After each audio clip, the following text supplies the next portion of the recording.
Shalom, brothers and sisters. All praises to Yahweh, Yahweh Shai, Ashar Shabbat. Happy Sabbath. Before I start my class, I would like to send condolences to the family of Elder Mayaka Allah and also to the house of David.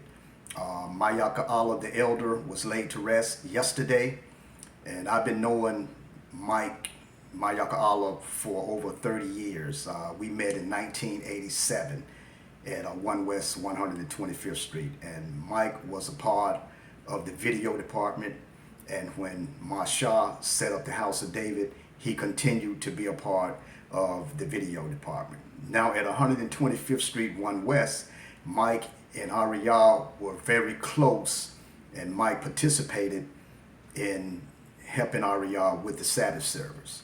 Okay, so I would give Mayak Alaba salute. Now I want to go into my class. The topic of my Sabbath class is called the Most High's Prophetic Covenant with Israel. God's prophetic covenant with Israel. Now I'm going to be going into the Old Testament. I'm going to get a few scriptures out of the New Testament. And the Old Testament book, I'm going to deal a little bit with the book of Deuteronomy. I'm going to get a few verses from the book of Deuteronomy, because looking at the book of Deuteronomy, Deuteronomy devotes attention to prophecies. It devotes a lot more attention to prophecies. Some are fulfilled and some are yet future, especially in Deuteronomy, the 28th chapter. A lot of future prophecy is in Deuteronomy, the 28th chapter. Now, I would like to go to the book of Deuteronomy, the 4th chapter, and let's read the 26th verse. Deuteronomy, the 4th chapter, and the 26th verse. It reads, I will call heaven and earth to witness against you this day, that ye shall soon utterly perish from off the land whereunto ye go over Jordan to possess it. Ye shall not prolong your days upon it, but shall utterly be destroyed. And I also want to go to the book of Deuteronomy, the 30th chapter, and the 19th verse. Let's get that. And let's read it. Deuteronomy, the 30th chapter, and the 19th verse. It reads, I call heaven and earth to record this day against you, that I have set before you life and death, blessings and cursings. Therefore choose life, that both thou and thy seed may live. So now, when the Most High made the covenants with Israel, and when the Most High gave the law, the scriptures is reading that heaven and earth was called as witness. So what this is saying, the angels, that the angelic beings were there as witness to the covenants and the giving of the law. That's why if you are a Hebrew Israelite, you cannot get out of this cycle. You cannot get out of this circle. You cannot get out of this chastisement, because the angelic beings recorded every movement that the Most High had with the Israelites for his covenants and the laws. The angels recorded it. So every Hebrew Israelite, whether you live or whether you die, you're in that cycle. So now when you read in the book of Revelation, you have all these angels. When the scriptures say the Most High called heaven and earth to witness, the angelic beings in the book of Revelation, you have all these angelic beings, all these angels are involved in events. All these angels are involved in historical events to bring the Most High's covenants and to bring the Most High's prophecies to pass. Whenever you read in the scriptures, when the scripture reads, I will, that's the Most High. The Most High will bring his prophecies and he will bring his covenants to pass in this earth. Everything that the Most High instituted, it will come to pass. Now let's move a little bit further. Israel goes into captivity in Egypt. Israel comes out of Egypt. Now Israel entered the promised land, which was the land of Canaan. And they entered the land upon the judgment of the Amorites. Now, whenever you read the scriptures, when the Most High spoke to Father Abraham, the Most High said that the iniquities of the Amorites has not been fulfilled. So this time when the Israelites come out of Egypt and they're entering the land of Canaan, the iniquities of the Amorites has reached its measure. The iniquity of the Amorites have been completed. So now it's time for judgment now. So let's go to the book of Joshua. The book of Joshua, the 24th chapter and the 8th verse. The book of Joshua, the 24th chapter and the 8th verse. So we're in the book of Joshua, the 24th chapter, and let's read the 8th verse.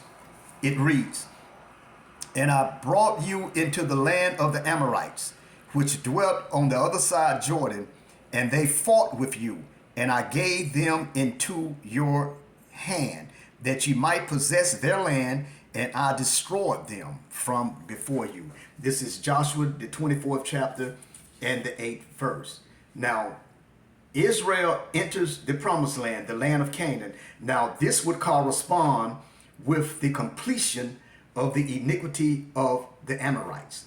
And the appointed instrument that the Most High used for judgment was the army of Israel. Okay, now the Amorites were in idolatry. They was into all types of abominations. Now when the Israelites got into the land, they started taking up and doing the same thing. So let's go to the book of Leviticus. I want to show you some of the abominations of the Amorites. Let's go to the book of Leviticus, the 18th chapter and the first verse to the 5th verse. That's Leviticus, the 18th chapter and the first verse to the 5th verse. It reads, "And the Most High spake unto Moses, saying, Speak unto the children of Israel, and say unto them, I am the Lord your God. After the doings of the land of Egypt, wherein ye dwelt, shall ye not do. And after the doings of the land of Canaan, whither I bring you, shall ye not do. Neither shall ye walk in their ordinances. Ye shall do my judgments, and keep my ordinances to walk therein. I am the Lord your God." Now, in the 5th verse on down, it's going to speak about what not to do.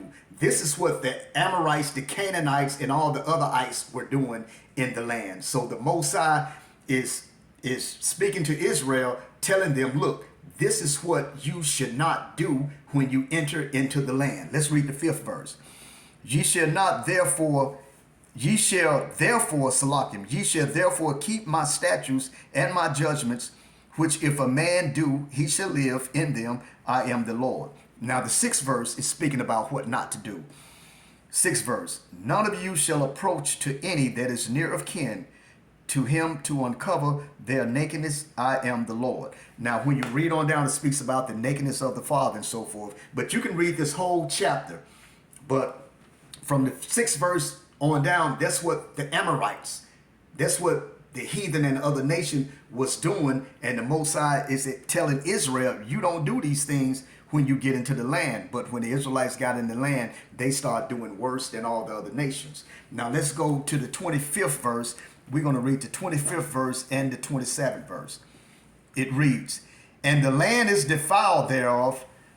I do visit the iniquity thereof upon it. And the land itself vomit out her inhabitants." See, this is when the Amorites was in the land. Okay, now the 27th verse. "For all these abominations have the men of the land done, which were before you, and the land is defiled." Okay, and when Israel got in the land, they started doing the exact same thing. Now, there was a northern kingdom king by the name of King Ahab. He was from the tribe of Ephraim. His wickedness was compared to the wickedness of the Amorites. Now let's get there. Let's go to 1 Kings, the 21st chapter, and the 25th and the 26th verse. That's 1 Kings, the 21st chapter, and the 25th and the 26th verse. It reads, "But there was none like unto Ahab, which did sell himself to work wickedness in the sight of the Lord, whom Jezebel his wife stirred up.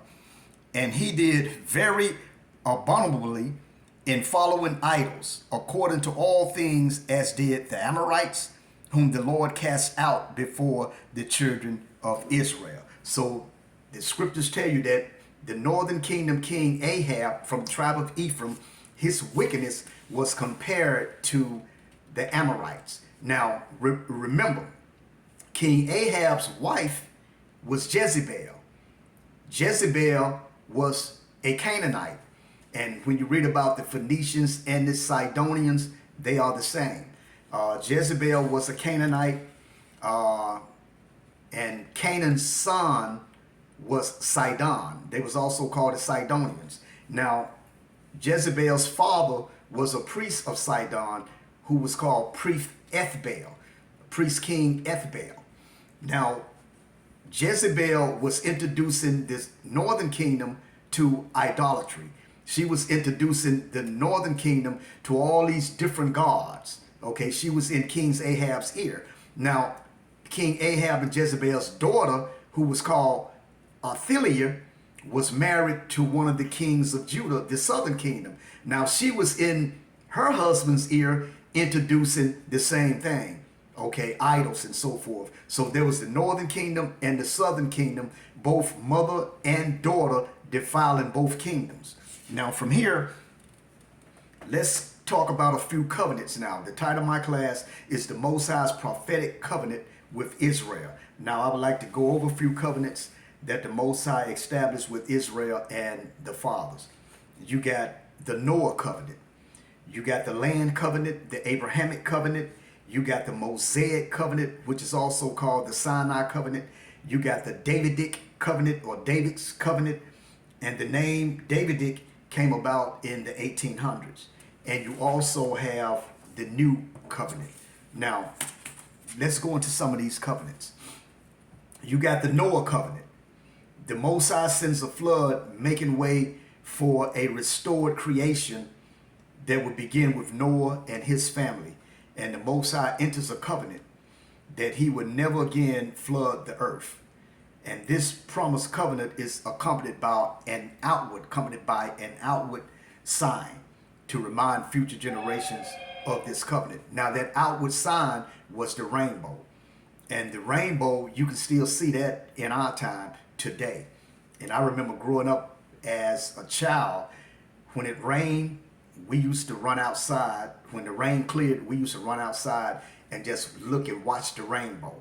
Okay, so the rainbow is still in existence today. That's the covenant that the Most High made, that he would not destroy the earth with water again. So let's go to the book of Genesis, the 9th chapter, from the 12th to the 17th verse. Genesis, the 9th chapter, from the 12th to the 17th verse. And it reads, "And the Most High said, This is the token of the covenant which I make between me and you and every living creature that is with you for perpetual generations." This is talking about Noah. "I do set my bow in the cloud, and it shall be for a token of a covenant between me and the earth. And it shall come to pass, when I bring a cloud over the earth, that the bow shall be seen in the cloud. And I will remember my covenant, which is between me and you and every living creature of all flesh. And the waters shall no more become a flood to destroy all flesh. And the bow shall be in the cloud, and I will look upon it, that I may remember the everlasting covenant between the Most High and every living creature of all flesh that is upon the earth." Now the 17th verse. "And the Most High said unto Noah, This is the token of the covenant which I have established between me and all flesh that is all on the face of the earth." Now, the next covenant, you have the land covenant and the Abrahamic covenant. That's in Genesis, the 15th chapter, and the 18th to the 21st verse. Let's go to that. Genesis, the 15th chapter, from the 18th to the 21st verse. It reads, and in the same day the Most High made a covenant with Abram, saying, unto thy seed I have given this land, from the river of Egypt unto the great river, the river Euphrates, the Kenites, and the Kenizzites, and the Cadmonites, and the Hittites, and the Perizzites, and the Rephaims, and the Amorites, and the Canaanites, and the Girgashites, and the Jebusites. Okay, so now Abraham's seed will inherit a piece of land, the land of Canaan. And this covenant was accompanied by an outward sign, just like Noah's covenant that the Most High made with Noah. It was accompanied by an outward sign, which was a rainbow. Now the covenant the Most High made with Abraham was accompanied by an outward sign, and this outward sign was the circumcision, which the circumcision is a symbol that sets Abraham and his people apart. Now, when you look at what we just read, the territory of the land and how big the land and the distance would be, this land covenant that was promised to Abraham's seed, it didn't fulfill. It haven't been fulfilled yet. All that territory haven't been fulfilled yet. It would be fulfilled during the millennium reign of Yahushua. Now, King Solomon came close to expanding that territory land. King Solomon came close, but it would be fulfilled. This prophecy would be fulfilled in the millennium kingdom under the King Yahushua. So let's go to 1 Kings. The book of 1 Kings, the 4th chapter, and let's read the 24th and the 25th verse. That's 1 Kings, the 4th chapter, the 24th verse and the 25th verse. It reads, for he had, this talking about Solomon, for he had dominion over all the region on this side the river, from Tifsah even to Azar, over all the kings on this side the river. And he had peace on all sides round about him. Okay. 25th verse. And Judah and Israel dwelt safely, every man under his vine and under his fig tree, from Dan even to Beersheba, all the days of Solomon. Okay, now this, for the territory of the land, will be fulfilled in the millennium kingdom.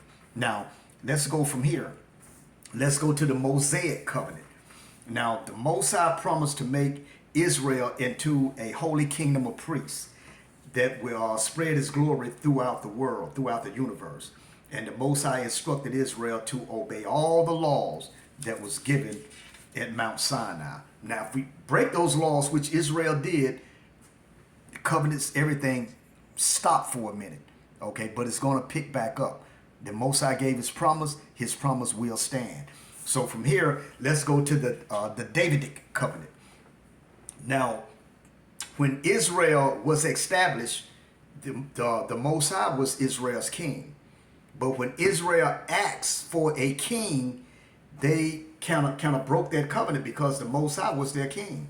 Okay, Israel asked for a king, so that's how the earthly kings came about. Now you had King Saul was the first king. The Most High said, I gave you a king in my anger. And then the Most High said, since you wanted a king, I'm going to give you the king who I want you to have. I'm going to give you King David. So now the Most High makes a covenant with David to raise up a seed from David whose throne and kingdom would last forever. And that king is Christ. Okay, and that throne forever is talking about Christ. Let's go to Ezekiel, the 21st chapter. Let's get that. Ezekiel, the 21st chapter, and the 25th and the 27th verse. Ezekiel, the 21st chapter, and we're going to read the 25th and the 25th to the 27th verse. Let's read it. And thou profane, wicked prince of Israel, whose day is come, when iniquity shall have an end. Now this Scripture is referring to the last king of Judah. The last king of Judah was King Zedekiah. Okay, it reads on the 26th verse. Thus saith the Lord, the Most High, remove the diadem. The diadem was the royal mitre. And it also said, take off the crown. This shall not be the same. Exalt him that is low and abase him that is high. I will overturn, and overturn it.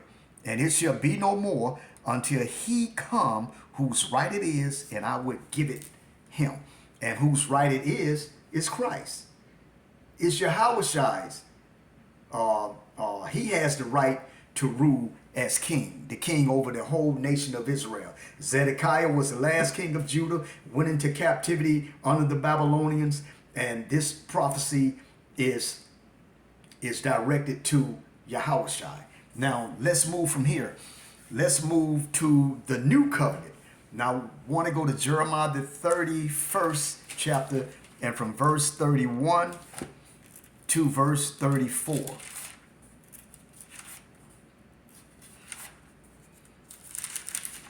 And also, I want to back up a little bit. Also, when you read in 2 Samuel, the 7th chapter, and you can read from verses 12 to 17, when you read those scriptures, when it speaks about Solomon, but really referring to Yahweh, you can use those scriptures as well, that these scriptures point to Yahweh's throne will be forever. Yahweh would be the king of the nation of Israel. Okay, so let's jump back into the book of Jeremiah, the 31st chapter, and let's read the 31st to the 34th verse. It reads,